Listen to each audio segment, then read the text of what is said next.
We have been talking about, well, for quite some time, obviously, the split in the Republican Party between those who have national aspirations, those who don't have to run for office in the Republican Party, and those who do.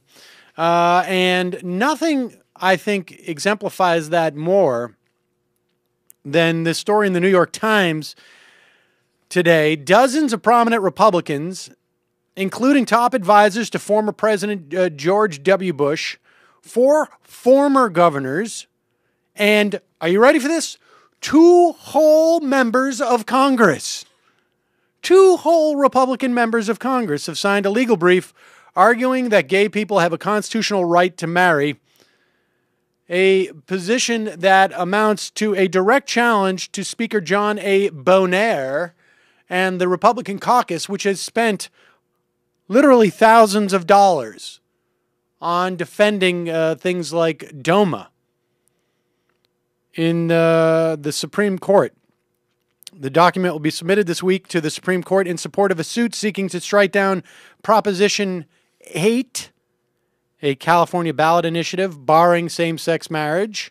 The court will hear a back-to-back arguments next month in that case and another that challenges the 1996 Defense of Marriage Act.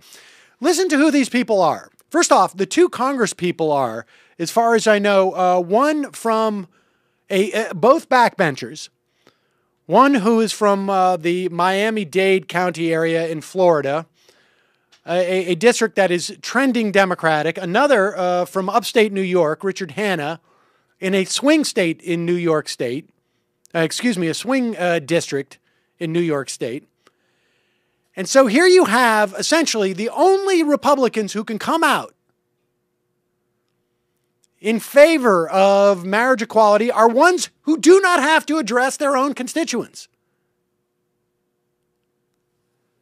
So Meg Whitman, who supported Proposition 8 when she ran for California governor, now has signed this document because, of course, she's no longer running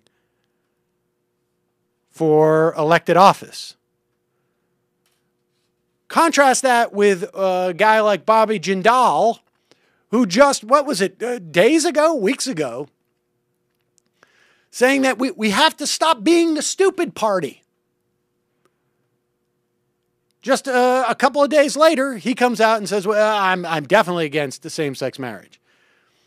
Even Chris Christie, a governor in a blue state, a governor who is not invited to CPAC, to keep his Republican aspirations alive to get through that primary in 2016, vetoed same-sex marriage last year. And this is a state where, I don't know if it's 55% or 60% of people in New Jersey support this. This is an example of the Republican Party creating a Frankenstein for electoral purposes back in the 80s, 90s, as late as 2004, and now finding themselves in an increasingly small and marginalized, I guess, psychographic in this country. I mean, that's basically what it is. And they're trapped.